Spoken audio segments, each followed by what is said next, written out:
За првите 3 години, 4 беше, се усекеше некаков друг дух.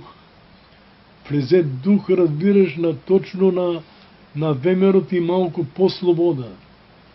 Народу почна да се ослободува, малку да говоря по-слободно и да живее и търговията, и градо, и всичко малко беше, по цела Македония усети неква слобода. Но после мина, значи, 3-4 години веќе почна, значи, пак обрачо да се стегне. 94-95 веќе ти гледаш, веќе тая демокрация дојде комунистите на власт, Садам, разбира се, Цървенковски. Ма и колку да бе, разбираш, по-лоши комунистите, разбираш, от това време, тие не бе по-лоши, колку данеска, што е това ВМРО на Груев. Значи на Груев е по-лошо, јас те викам, денеска у Македонија не владее нити македонизам, това е денеска точно кралевина Југославија. На крал Петар, разбираш, наследници, кај ќе видиш. И кај ќе го видиш Скопје, они го прават точно да личи на това време, за време на крал Петар, не на крал Александр. Денеска у Македонија, разбираш, е много зле. Неоформено, никој не зна каде отива. Разбираш?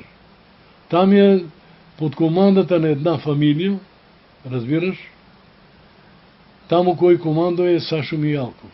Не е ни Груев, не е ништо.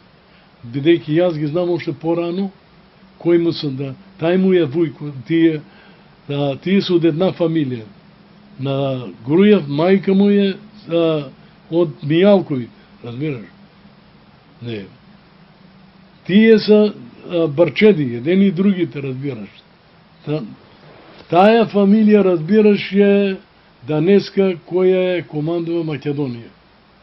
Това судство е всичко. Оние донесоа, разбираш, по-добро и организира него што комуниста можеше да ја организират.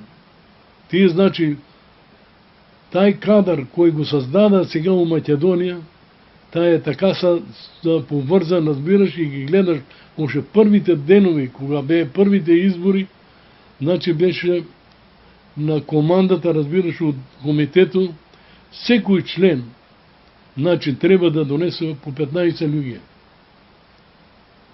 Разбираш, гласове. А тие 15 души носат други 15 души ними, разбираш, тие фамилии.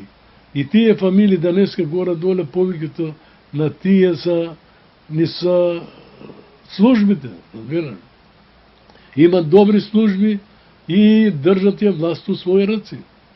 Не оти многу си интелигент, таму не е нити Груев, има некои големи факултети, он има и средно завршено Прилеп веќе од економски факултет, разбираш. Не е некој вишист или некој академик, разбираш.